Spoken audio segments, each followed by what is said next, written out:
안녕하세요. 오늘도 사연살롱을 찾아주셔서 감사합니다. 저는 올해로 결혼한 지 꼬박 6년이 된 여자입니다. 현재는 두 돌이 된 딸아이를 키우고 있고요. 시부모님과 한 집에 살고 있어요. 그래서 저희 딸까지 총 5명이 살고 있는데 예전에는 그런 집들도 많았지만 요즘은 보기 드물어서 그런지 다른 분들이 저더러 시부모님이랑 같이 사는 게 힘들지 않냐고 묻기도 하더라고요. 저는 거꾸로 너무 만족하며 살고 있는데 그도 그럴 게 남편은 물론이고 시부모님이 저를 정말 딸처럼 아껴주시거든요. 그리고 저는 그런 사랑이 많이 고픈 사람이어서 이렇게 사랑받고 살 수 있음에 늘 감사한 마음인데요. 지금부터 제가 어떤 사연이 있고 현재는 얼마나 행복하게 살고 있는지 제 이야기를 들려드릴게요. 우선 저의 어린 시절부터 말씀을 드리자면 저희 친정도 나름 부유하고 단란하게 잘 살았어요. 다만 그 기간이 그리 길지 않았다는 것이 제 불행의 시작이었는데 저희 친정엄마가 제가 초등학교에 입학하고 얼마 지나지 않아 폐암에 걸리셨어요. 그래서 다른 엄마들은 교문 앞에서 기다렸는데 저희 엄마는 한 번도 그러질 못했어요. 어린 마음에 저는 그게 참 부러웠거든요. 게다가 집에 가면 엄마가 입원해서 없거나 퇴원해서 집에 있어도 늘 침대에 누워 약기운에 잠이 들어 있었는데 집안 분위기가 말이 아니었어요. 그 어린 나이에도 눈치를 보게 되는 그런 무거운 분위기였죠.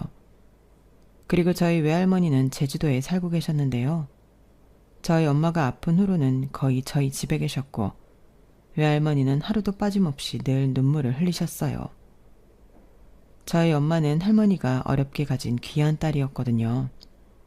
그래서 가도 당신이 먼저 가야지 어떻게 자식을 먼저 보내냐고 보이지도 않는 하나님께 늘 눈물로 기도를 하셨는데 저희 아빠도 마찬가지셨어요. 내가 당신 없으면 어떻게 살아? 제발 나만 두고 떠나지 마. 어? 부탁이야. 라고 울면서 말하는 것도 봤는데 저 역시 당장 엄마가 사라질 것 같아서 늘 불안한 마음으로 살았어요. 그리고 저희 엄마는 다른 사람도 다른 사람이지만 유독 저한테 미안하다고 하셨는데 지금 생각해보면 엄마는 단 한 번도 저에게 괜찮다고 엄마 금방 나을 거라는 말은 하지 않으셨죠. 어쩌면 저희 엄마는 당신이 낫지 못한 걸 아셨던 것 같아요. 그래서 그런 희망의 말 대신 혜정아, 엄마가 미안해. 우리 딸한테 해줘야 할 일이 참 많은데 엄마가 그러지도 못하고 너무 미안해 라며 늘 입에 미안하다는 말을 달고 살았는데 어린 마음에 엄마의 그런 말들이 저에겐 버거웠어요. 미안해하지 말고 얼른 다른 엄마들처럼 건강해져서 학교 교문에 마중도 나오고 첨가원 수업에 다른 엄마들처럼 예쁘게 하고 오라고 저는 말하고 싶었는데 차마 통증에 아파하는 엄마의 모습에 그 말은 할 수 없었어요. 그래서 오히려 제가 엄마, 나는 괜찮아. 엄마, 아프지 마요. 라고 엄마를 위로했는데요. 그러면 엄마는 제 말에 또다시 미안하다는 말을 앵무새처럼 계속 하셨죠. 아마도 다른 말을 할 수 없을 정도로 저희 엄마는 저에게 미안하셨던 것 같아요. 그리고 이상하리만큼 친가에 대한 기억은 없는데 저희 아빠가 당시 무슨 사업을 외갓집에서 지원받아 하고 있던 걸로 알고 있어요. 그런데 그것도 엄마가 돌아가신 후 끝이 났고 그렇게 저희 엄마에게 가지 말라며 눈물로 호소하던 아빠는 1년도 되지 않아 저에게 새엄마라며 인사를 시키셨어요. 그러니 외할머니가 어떻게 그럴 수 있냐고 저희 아빠와 멱살까지 잡으며 실랑이를 하셨는데 산 사람은 살아야죠. 혜정이도 엄마가 필요해요. 장모님이 혜정이 엄마가 될 순 없잖아요. 라며 자기 복을 자기 발로 차고 말았죠. 그리고 저는 그날 이후 저는 외할머니를 본 적이 없는데요. 아마 그때부터 외갓집에서 저희 아빠에게 경제적인 지원은 물론이고 돈줄을 끊어버렸다고 들었어요. 그리고 저에겐 갑자기 1살 아래인 여동생이 생겼는데 말이 동생이지 동생은 저희 집에 온 그날부터 자기가 원래 이 집 딸인 듯 행세를 했죠. 제 방도 뺏어가고 제가 가지고 있는 것 중에 비싸고 좋은 건 몽땅 자기 거라며 가져갔는데 저도 가만히 있지 않았어요. 그러자 새엄마는 너는 언니인데 동생한테 양보할 수도 있지. 왜 그렇게 욕심이 많아? 라며 동생 편을 들었고, 게다가 아빠의 재혼과 함께 아빠의 사업도 하루아침에 망해버렸는데 아빠의 돈을 보고 재혼했던 새엄마는 그날 이후 아빠까지도 함부로 하기 시작했어요. 심지어 새엄마는 아빠에게 사기 결혼이라는 등 아빠를 못살게 굴었는데 아빠는 바보처럼 그런 새엄마를 내치지 않았어요. 그리고 저는 점점 새엄마의 구박과 차별로 마음이 병들어가고 있었는데 저는 그런 사실을 아빠가 모르지 않다고 생각했죠. 그래서 어느 순간부터는 못된 새엄마보다 다 알면서 방관하는 아빠가 더 밉고 원망스러웠는데 그렇게 서러운 시간을 견디며 저는 수험생이 되었어요. 다행히 공부는 나름 재미있고 잘하는 편이라 학원에 다니지 못했음에도 성적이 좋은 편이었는데 서울에 이름 있는 학교에 합격했음에도 새엄마는 저를 대학에 보낼 마음이 1도 없으셨어요. 여자가 너무 똑똑하면 남자들이 부담스러워서 싫어한다. 너는 고등학교만 졸업하고 조신하게 있다가 시집이나 가. 그게 네 인생에도 좋아. 이게 다 너를 위해서 하는 말이야. 많이 배운 여자들 결국엔 남자 기죽이고 팔자세서 외롭다니까? 말도 안 돼요. 그런 게 어딨어요.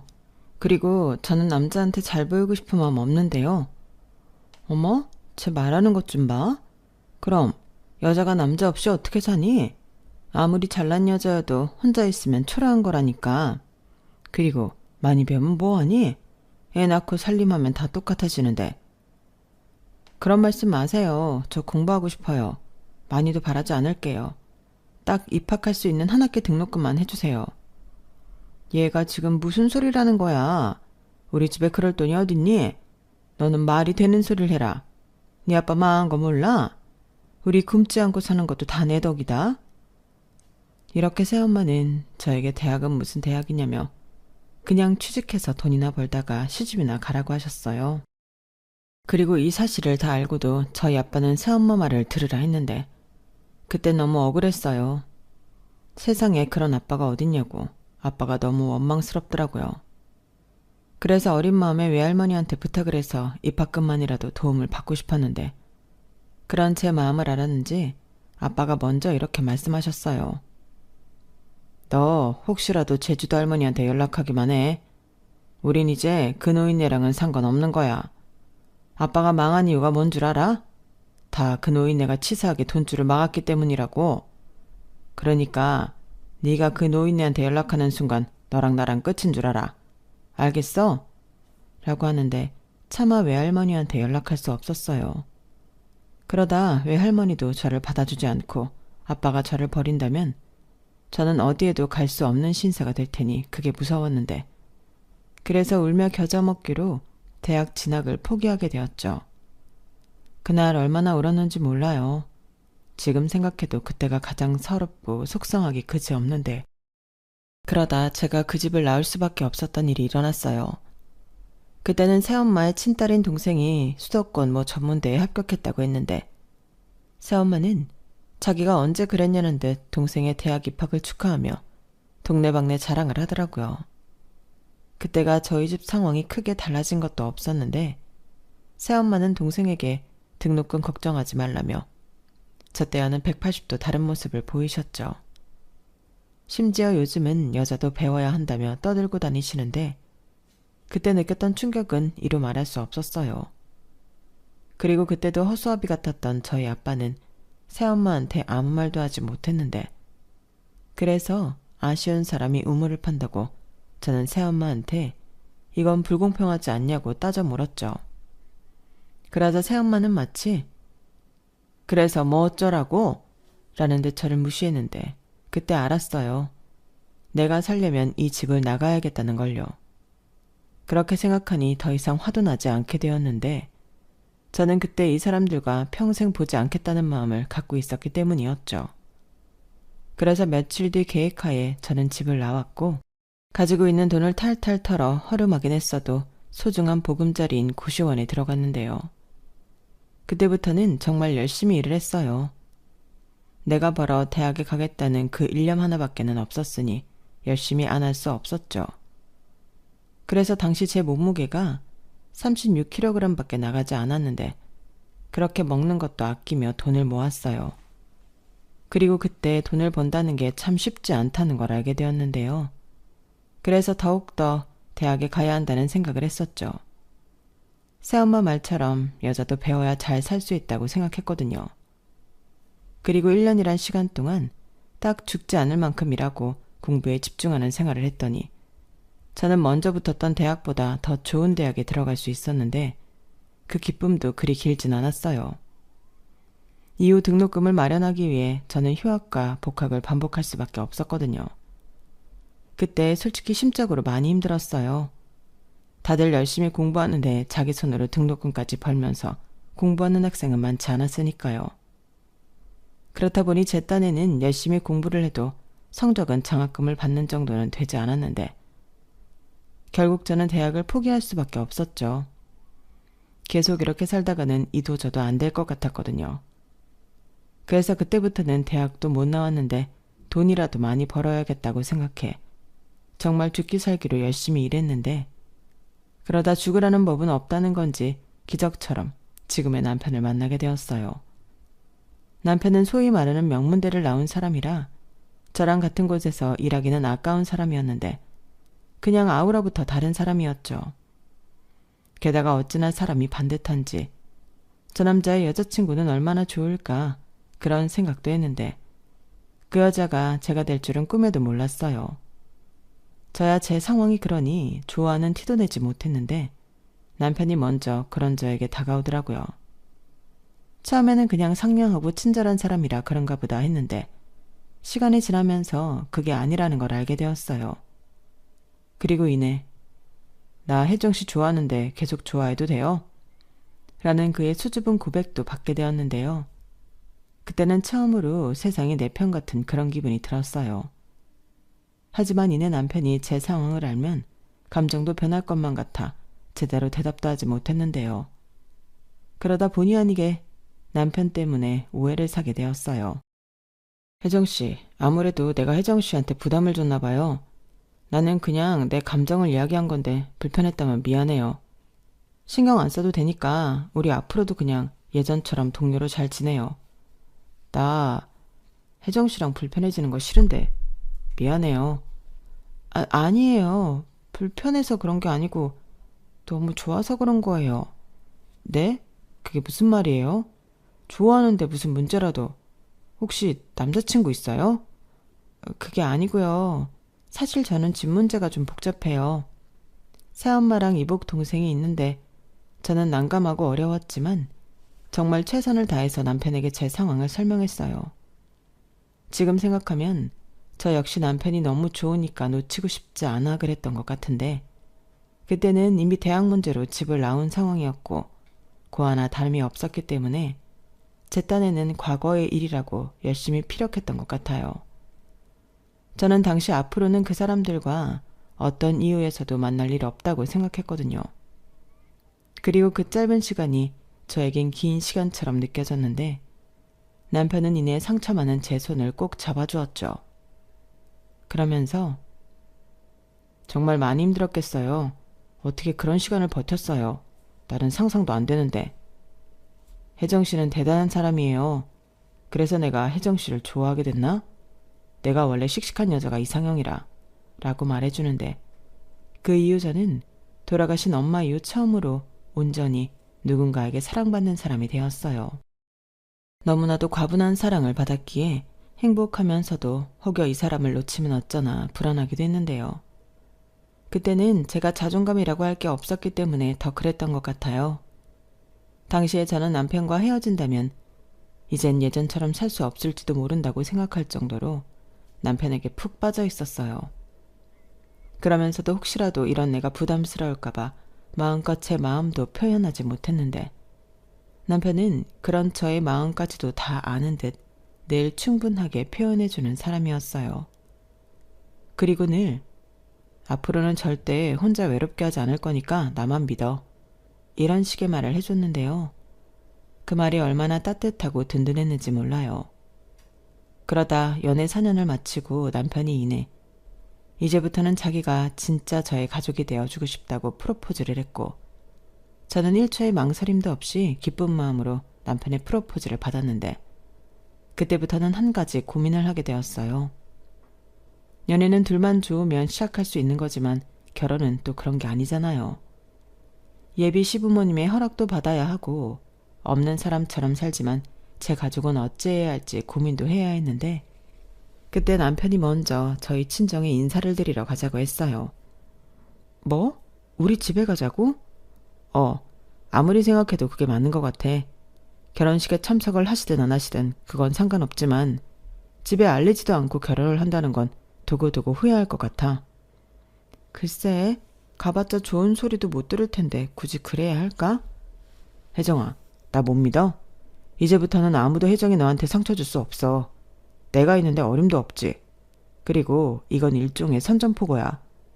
혜정이 네 옆에 내가 있으니까 함부로 하지 말라는 경고야. 그렇게 말해주는 건 너무 기쁘지만 우리 새엄마 정말 이상한 사람이야. 말도 함부로 못하고. 괜찮아. 그냥 죄 지은 거 없으니까 떳떳하게 결혼하자는 거니까. 저는 그렇게까지 말하는 남편에게 더는 아무 말도 하지 않았어요. 저 역시 도둑결혼이 아닌 이상 이렇게 잘난 남자친구가 내 편이라는 걸 그 사람들에게 보여주고 싶었고 참 오랜만에 저는 아빠에게 연락을 했는데요. 아빠는 그 사이 새엄마한테 무슨 소식이라도 들은 건지 네가 웬일이냐? 집 나갔을 때는 아빠고 뭐고 필요 없다는 거 아니었어? 왜? 혹시 너 무슨 사고 쳤냐? 돈 해달라고 전화한 거면 당장 끊어라. 그럴 돈 없으니까. 라고 매몰차게 말하는데 얼굴을 보지 않음에도 저는 바짝 얼어버렸어요. 그리고 무슨 정신으로 얘기를 했는지 기억이 나지 않지만 결혼하게 되어서 예비 남편이랑 인사를 가겠다고 순식간에 말해버렸는데요. 거기에 혹여 또 돈 얘기를 먼저 할까 싶어 결혼하는데 돈 해달라는 말 하지 않을 거라고 못을 박아주니 아빠는 헛기침을 몇 번 하고는 그저 알겠다고만 하고 전화를 끊었어요. 그 순간 정말이지 내가 결혼하는데 굳이 인사를 가야 하나? 남편에게 안 그래도 될 것 같다고 몇 번이나 얘기를 했는데 제 이야기를 다 듣고도 남편은 아니라며 자기한테 맡기라 하더군요. 그리고 이윽고 그날이 되었어요. 무슨 10년, 20년은 아니었지만 오랜만에 친정에 가게 되니 괜히 긴장이 되었는데 그때 남편이 아주 말끔하게 차려입고는 손에는 고급 과일 바구니와 케이크, 거기에 고급 위스키까지 챙겨서 나타났어요. 그러자 새엄마와 새엄마 딸이 입이 떡하고 벌어졌는데 그때는 살짝 제 어깨가 으쓱하긴 했죠. 그래서 우리 혜정이랑 결혼을 하겠다고요? 어디서 어떻게 만났는데? 같은 회사에서 만났고 제가 좋아해서 쫓아다녔습니다. 너무 예쁘고 바른 사람이라 제가 한눈에 반했거든요. 아, 하긴 혜정이 제가 어릴 때부터 남자만 보면 음흉하게 살살 꼬리치고 그러긴 했어요. 딱 보니 거기에 넘어갔네.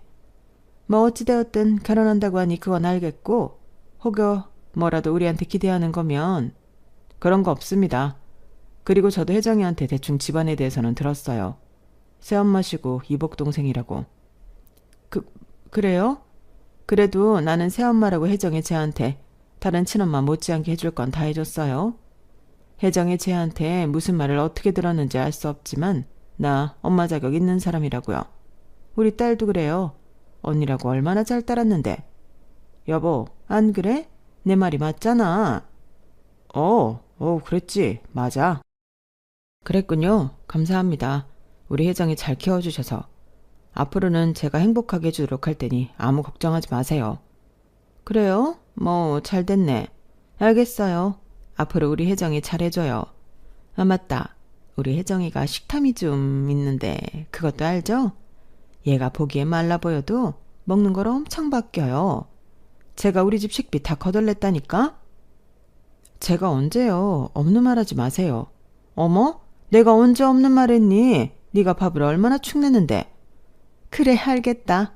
너도 내숭이라는 걸 떨고 있나 본데 알겠어. 그나저나 우리 사위는 어떤 사람인가? 우리도 사위가 어떤 사람인지 알아야 허락을 해주지. 저기 지금 허락을 구하러 온 게 아니에요. 결혼한다고 통보하러 온 거라고요. 혜정아 괜찮아.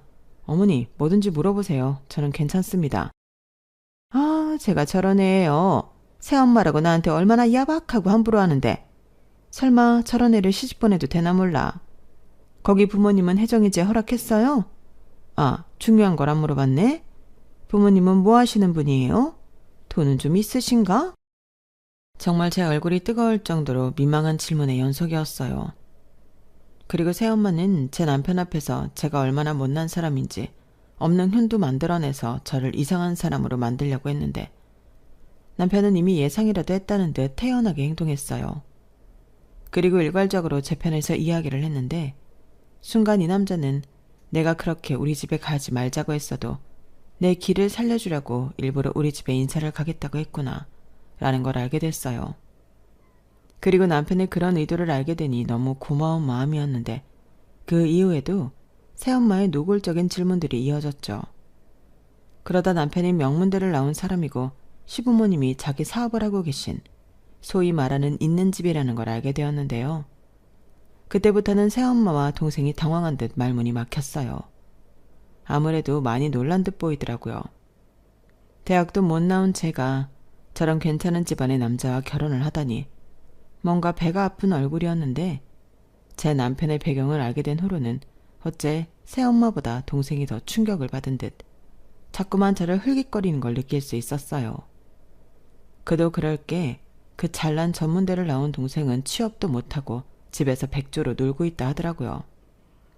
그러니 집단에는 대학도 못 나온 제가 어떻게 저런 남자를 낚았나 딱 그런 얼굴이었는데요. 저는 대놓고 뭘 봐? 하듯 똑같이 동생을 쳐다봤어요. 뭐 굳이 따지자면 동생도 아니긴 하지만요. 그렇게 남편 덕에 처음으로 복수 비슷한 걸 하게 된 저는 집을 나오면서 속이 뻥 하고 뚫리는 것 같았는데 역시 문제는 시댁에 인사를 가는 거였어요. 남편은 걱정할 것 없다고 장담했지만 다 가진 부모님이 훌륭하게 키운 아들을 저 같은 여자한테 주실 것 같지 않았죠. 하지만 저의 고민은 그야말로 쓸데없는 고민이었는데 한껏 긴장한 채로 예비시댁에 인사를 갔던 저는 눈물 나는 한 대를 받게 되었어요. 이미 남편에게 제 이야기를 다 들었고 심지어 최근에 저희 친정에 다녀온 이야기도 아시는 듯 했는데 시어머니가 저를 보자마자 반가워요. 내가 얼마나 보고 싶었는지 몰라. 실례가 되지 않는다면 한번 안아봐도 되나? 라고 하시더라고요. 그리고 저는 제가 안아드리겠다며 시어머니에게 소심하게 다가갔는데 시어머니는 저를 정말 꼭 안아주셨어요. 그러면서 어떤 얘기도 더 할 필요 없다고 잘 왔고 앞으로 아무 걱정하지 말고 행복하게 살자고 하셨는데 보니 남편도 그렇고 시아버님도 눈물을 살짝살짝 훔치시면서 흐뭇하게 서 계셨는데 그때 시아버님이 아유 드디어 나도 딸이 하나 생겼네. 아들 고맙다. 네 엄마가 못 들어준 아빠 하늘 네가 풀어줬네. 넌 임마 효도 다 했어. 라고 하시면서 분위기가 한층 더 화기애애해졌어요. 그러면서 저도 언제 긴장을 했냐는 듯 편해지기 시작했는데요. 화목한 이 집에 정식으로 가족이 될 수 있다니 꿈만 같았어요.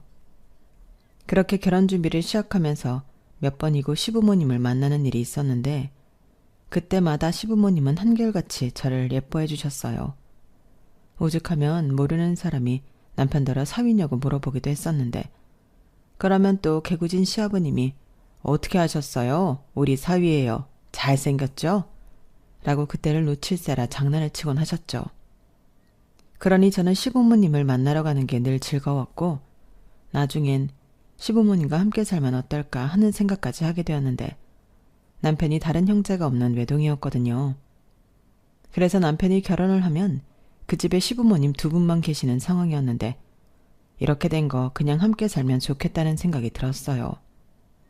그래서 남편에게 조심스럽게 시댁에 들어가 살면 안 되냐고 물었고 남편은 다소 놀란 얼굴로 정말 그러고 싶냐고 저에게 물었어요. 저야 당연히 시부모님이 허락만 해주신다면 그러고 싶다고 했는데 결론은 시부모님이 기쁘게 그러자고 하셔서 저희 신혼 살림은 시댁에서 시작하게 되었죠. 사실 시댁이 2층 집이라 저희가 같이 살아도 전혀 좁지 않았거든요. 게다가 시아버님이 마당에서 텃밭하고 바베큐하는 걸 너무 좋아하시는데 시어머니는 귀찮다고 하셔서 아들까지 없으면 자기는 바베큐를 혼자 하냐고 걱정이 많으셨다고 했어요. 그런데 며느리까지 생겨 셋이 놀 수 있으니 너무 좋다고 오히려 2층 리모델링을 싹 해줄 테니 저더러 못 만들어 와 살라고 하셨는데 제가 복이 참 많아요. 그 덕분에 저는 결혼자금도 얼마 쓰지 않고 제 분에 넘치는 집에 시집을 오게 되었는데요. 나중에 궁금했는지 새엄마가 전화를 해서 어떻게 지내냐고 묻더군요. 신혼집은 어디에다 차렸냐, 그 잘난 시댁에서 아파트 한 채는 해줬냐, 정말 이것저것 물었는데 결혼식에 참석한 새엄마는 저희 시부모님을 보고 기가 팍 죽었거든요. 특히 시어머니가 손님한테 인사하는 것도 잊을 정도로 제 옆에 착 달라붙어서 저만 챙기려 하셨는데 그래서 새엄마가 제 근처에 얼씬도 하지 못하셨어요. 그런 기억이 있으니 저는 새엄마가 저한테 연락할 줄은 몰랐는데 무슨 떡밥이라도 주워 먹으려고 하는 건지 새엄마는 이것저것 관심이 참 많았어요. 아파트는 아니고 저 시댁에 들어와서 시부모님이랑 같이 살아요. 뭐야? 있는 사람들이 더 한다더니 너는 들어오라고 거길 들어가 사니? 딱 봐도 며느리 부려먹고 싶어 그러는 건데. 남이사, 제 인생은 제가 알아서 할게요. 기집애 말하는 꼬라지 좀 봐. 그래, 네가 네 팔자 꼰다는데 내가 뭐라고 하겠니? 근데 말이다. 네 동생은 저러고 있는데 너만 시집가서 잘 살면 양심의 가책이라는 걸 좀 느껴야지. 권서방 후배나 친구 중에 괜찮은 사람 있으면 다리 좀 놔봐라. 뭐라고요? 이왕이면 집도 좀 있는 집으로. 우리 유진이는 너랑 다르게 대학도 나오는데 그저 그런 집안에 보내긴 아깝잖아. 지금 말 다 했어요? 대학도 대학 나름이지. 어디 서울도 아닌 수도권 전문대를 가지고 그래요. 그리고 저한테는 여자가 너무 많이 배우면 안 된다고 대학 가지 말라고 하셨잖아요. 뭐야? 너는 아직도 그 옛날 이야기를 하는 거니? 그때는 네 아빠 상황이 전혀 그럴 수 있는 상황이 아니었어. 내가 몇 번을 얘기해. 그리고 팔은 안으로 굽는데 어쩌겠니? 그리고 너도 그러는 거 아니다. 아무리 서울이 아니어도 대학은 대학인데 그렇게 무시를 하면 안 되지. 너는 대학 근처도 못 갔잖아. 누가 못 갔대요? 저도 대학 갔어요. 그것도 누구랑 다르게 서울에 아주 이름 있는. 그러니까 괜한 헛소리 하지 마시고 다시는 연락하지 마세요. 우리 그럴 사이 아니잖아요. 어쭈? 이게 이제 시집갔다고 아주 막 나오네? 오라, 지만 잘 살고 싶은 거구나. 너 마음 신부 그따위로 먹으면 벌 받아. 네 남편이 언제까지 너를 그렇게 사랑할 것 같니? 남자들 다 똑같아. 한 1, 2년 있으면 내가 너랑 왜 결혼했는지 모르겠다고 이혼하자고 할걸? 너, 네 남편 너무 믿지 마라. 저는 대놓고 저한테 저주를 퍼붓는 새엄마의 말에 더는 아무 대꾸도 하기 싫어 전화를 끊어버렸어요. 그리고 다시는 엮이고 싶지 않다는 생각에 친정 가족들 번호를 모두 지워버렸는데 아빠의 번호부터 지워버렸어요. 사실 제 결혼식에 저는 아빠의 손을 잡고 신부 입장을 할 생각이 없었거든요. 그런데 동생한테 부탁을 받았는지 저더러 식장에는 혼자 들어가라고 했는데 그게 이상하리만큼 화가 났어요. 제가 친딸인데 어떻게 그럴 수 있는 건지 그냥 아빠라고 부르기도 싫었는데 그래서 그 번호부터 지워버리자 마음먹었죠. 그렇게 저는 친정에 대한 기억을 모두 지우고 시부모님과 남편에게 최선을 다하고 싶었어요. 저도 저에게 잘해주는 사람에게 보답하고 싶은 마음이 컸거든요. 그래서 시어머니가 괜찮다고 해도 늘 아침상은 제가 먼저 일어나 차렸고 시부모님이 사업 때문에 바쁘시면 솔선수범해서 도와드리기도 했는데 그러면 수고비라고 제 통장에 꽤나 큰 용돈을 넣어주기도 하셨어요. 그러면서 용준이한테는 비밀이다. 그 돈 갖고 너 갖고 싶은 거 있으면 사.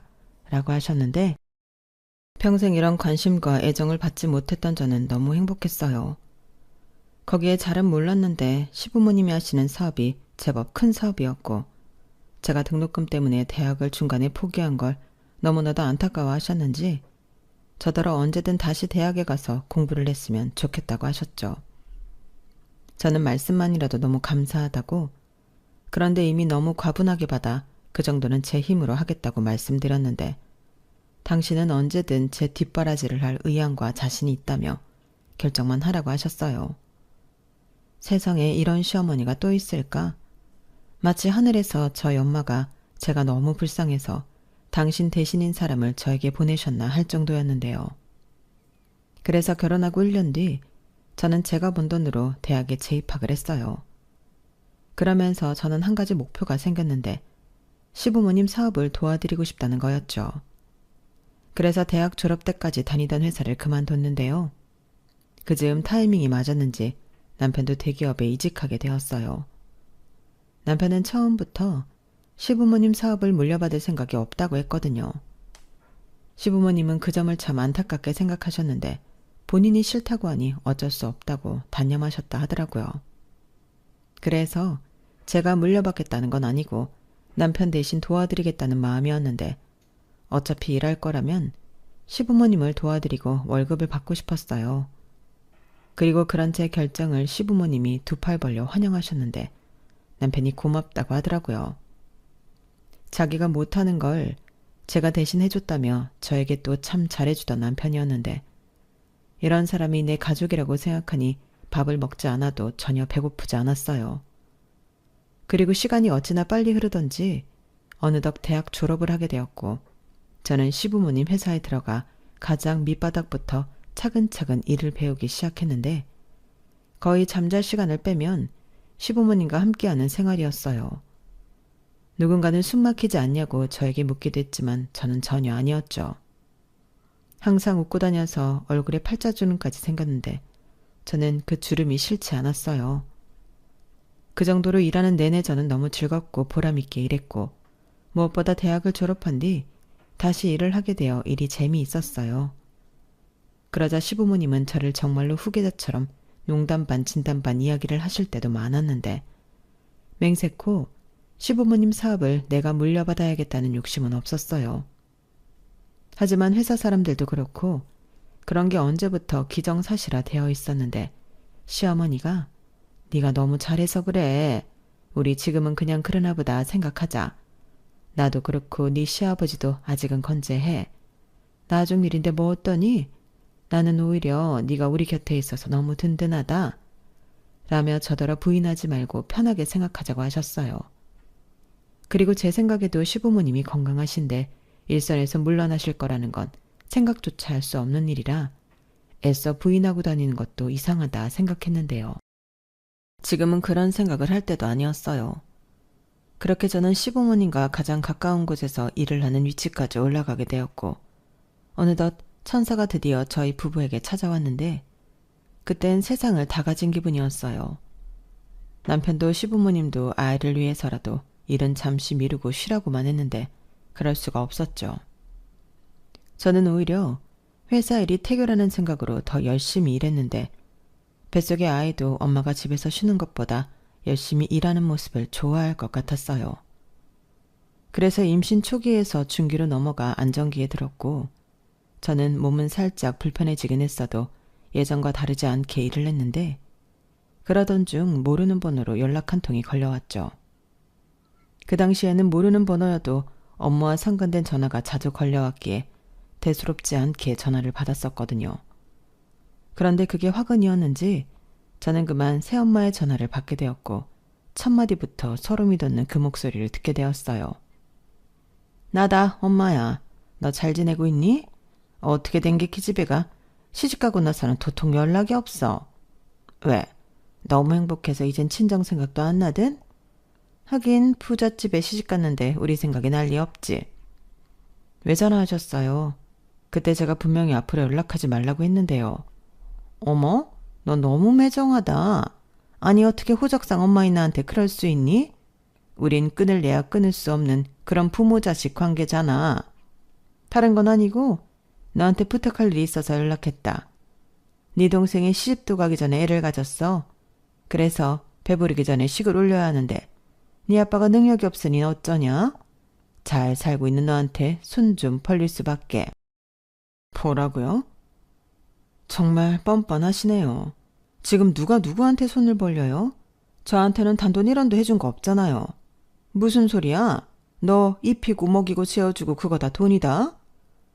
제가 뭘 입고 뭘 먹었는데요. 그리고 저 재워준 그 집 저희 외갓집에서 해준 집이었어요. 아무튼 키워주는 애가 있는데 이러면 안 되지. 너 잘 살잖아. 아니 전화로 이럴 게 아니라 언제 네 남편이랑 집에 한번 올래? 내가 상다리 휘어지게 맛있는 거 차려놓을게. 됐어요. 저는 그 집에서 맛있는 거 먹은 기억 없거든요. 끊을 테니까 다신 연락하지 마세요. 아니 잠깐만. 그럼 내가 거기로 갈게. 집으로 갈까 회사로 갈까? 저는 새엄마의 말이 너무 끔찍해서 아무런 대꾸도 하지 않고 전화를 끊어버렸어요. 정말로 찾아오기라도 할까봐 정말 냉큼 전화를 끊어버렸죠. 그러자 시어머니가 언제 제 방까지 오셨는지 누구 전화인데 그렇게 급하게 끊냐고 걱정하며 물으셨는데 저는 보이스피싱이라고 대답하며 아무렇지 않은 척했어요. 그런데 제가 알려주지 않으면 못 찾아올 거라는 생각과 달리 그 다음날 새엄마가 동생까지 데리고 회사로 찾아왔는데 알고 보니 제 결혼식에 저희 시아버님이 저희 아빠한테 명함을 줬다고 하더군요. 그걸 가지고 새엄마가 찾아온 건데 얼마나 놀랐는지 몰라요. 그리고 한 손에는 웬 김치통을 들고 있었는데 제 생각이 나서 가져왔다며 제 앞에 떡하니 올려놓았어요. 너 김치 환장하잖아. 어릴 때 늘 김치에 밥만 먹고. 그 생각이 나서 전에 담갔던 김치 좀 가져왔다. 제가 김치를 좋아한다고요? 누가 그래요? 다른 반찬은 먹지도 못하게 하니까 어쩔 수 없이 김치만 먹은 거죠. 저 김치 싫어해요. 특히 당신이 만든 김치는 다시는 먹고 싶지 않으니까 다시 가져가요. 어머, 얘 말하는 것 좀 봐. 딱 보니 임신한 것 같은데 애엄마가 마음벌을 그렇게 쓰면 안 되지. 너 닮은 자식 낳으면 어쩌려고 그러냐? 저 닮으면 완전 땡큐죠. 당신 딸이랑 다르게 머리도 좋고 앞가림도 잘하는데. 언니 진짜 보자보자니까 너무하네. 우리가 뭐 거지로 보여? 거지 맞잖아. 나 찾아온 이후 돈 얘기하려고 그런 거 아니야? 너야말로 기집애가 대책도 없이 왜 사고를 치고 다녀. 네 몸은 네가 챙겨야지. 웃겨. 언제부터 나한테 관심 있었다고 잔소리야. 잔소리 할 거면 돈이나 두둑히 내놓고 해. 싫어. 내가 왜 너한테 돈을 주니? 네 팔자 네가 꼬았는데 네가 알아서 해. 이게 정말? 너 왜 홀몸도 아닌 동생한테 막말이야. 저도 홀몸 아니거든요. 그리고 여기까지 찾아와서 민폐 끼치는 것도 내가 아니라 그쪽들이에요. 일하는데 방해되니까 당장 나가요. 안 그러면 사람 부를 거니까. 아쭈. 이제 보니 사모님 놀이에 푹 빠져있네. 왜? 시집가서 대접 좀 받고 사니까 네가 우리랑 살 때 어떻게 살았는지 까먹었니? 이게 어따 대고 좋은 말로 할 때 딱 이 역만 해줘라. 시집은 보내야지. 앞으로 네 아빠랑 살 내 수고비라고 생각하고 네가 자식된 도리 좀 해. 훅 있어. 당장 나가. 2억 같은 소리하고 있네. 당신들한테는 2원도 아까워. 엄마, 내가 말했잖아. 쟤 우리한테 순순하게 돈 안 준다니까. 차라리 형부를 찾아가는 게 빠르지. 저는 순간 눈이 뒤집히는 것 같았어요. 내가 아니라 내 남편에게 찾아갈 걸 그랬다는 동생의 말에 참을 수 없는 분노를 느낀 건데요. 그래서 그 말에 제가 그 사람들이 들고 온 김치통을 확 던져버렸죠.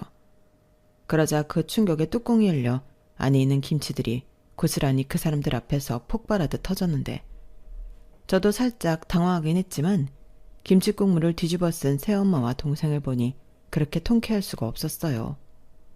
그리고 다음번엔 더한 것도 보여줄 수 있으니 내 남편이든 내 가족 건드리지 말라고 엄포를 놨는데 약이 바짝 오른 새엄마와 동생은 소리를 바락바락 지르며 저를 고소하겠다고 쌩 난리를 부렸어요. 그리고 자기들이 마음만 먹으면 저를 이혼시킬 수 있다는 협박까지 했는데 그때였어요.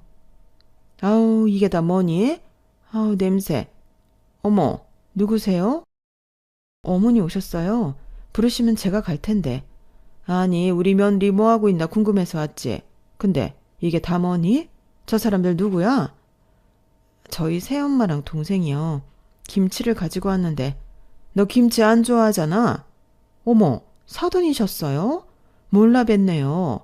그렇게 김치 국물을 뒤집어 쓰고 있으니 더 몰랐어요. 아니 너는 어쩌다 그랬어? 혹시 들다가 놓쳤니? 네가 너무 힘이 없어서 내가 늘 마음이 쓰인다. 힘이 없긴요. 저것은 내숭이에요. 이 김치통 제가 던진 겁니다. 그쪽 며느리가요. 아주 기가 막혀요. 그래요? 그럼 무슨 일로? 그게 뭐 가족이니까 편하게 말씀드리면 혜정이 동생이 이번에 결혼을 하는데 좀 도움을 받으려고 찾아왔습니다. 자매끼리 도울 수 있잖아요. 저희가 사정이 좀 그래서. 어머, 그래요? 얼마나요? 역시 이제야 말이 좀 통하는 것 같네요. 한 2억 정도 도움을 받았으면 하는데 요즘 물가도 그렇고 시세도 그래서 가능하면 한 4억까지도 해주시면 감사하긴 하죠. 어머 세상에, 정말 듣던 대로 사돈은 뻔뻔한 사람이네요. 그 돈을 지금 저희 며느리한테 달라고 오셨어요? 김치가 아니라 김치보다 더한 게 있으면 그걸 던져야 했네. 뭐라고요? 그렇잖아요. 해준 것도 하나도 없으면서 여기를 어떻게 옵니까? 자존심도 없어요. 대학 등록금 그거 얼마나 한다고 대학도 못 가게 해놓고 2억? 4억? 정말 미친 여편네네. 뭐야? 여편네? 당신 말 다 했어? 나 가만히 안 있을 거야. 고소할 거라고. 얘 홀몸 아니고 당신 지금 나한테 모욕 줬으니까 이거저거 다 해서 고소할 거야. 그래요? 그럼 당장 하시죠. 나도 그런 거 참 좋아합니다. 법으로 하는 게 깔끔하지. 너 뭐하니? 법무팀에 전화해서 여기 좀 오라고 해. 그리고 네 시아버지도 오라고 해라. 이 꼴을 같이 봐야지. 그리고 대개딸만 애 가진 거 아니에요? 우리 며느리도 홀몸이 아니란 말입니다. 이 뱃속에 있는 애는 내 귀한 핏줄이고요. 당신 우리 애 잘못 건드렸어. 어디서 내 귀한 며느리를. 당신 같은 사람은 내가 먼저 손봐줄 거야. 아니 이봐요. 지금 돈 있다고 사람을 함부로 해도 되는 겁니까? 왜요? 돈 없는 사람도 사람을 함부로 하는데 돈 있는 나는 그러면 안 됩니까? 저는 말씀하신 대로 아쉽지 않을 만큼 돈이 있습니다. 그러니까 이번 일은 절대 그냥 넘어가지 않을 거예요. 어디 감히? 저기 사돈 그러지 마시고 저도 처음부터 이럴 생각은 아니었습니다. 좋은 게 좋은 거라고 저희 좀 도와달라는 말씀이죠. 막말로 2억 정도면 사모님, 아니 사돈한테는 껌값이잖아요. 아니 무슨 그렇게 비싼 껌이 다 있습니까? 그리고 잘 모르시나 본데 원래 있는 사람이 더한 법이에요.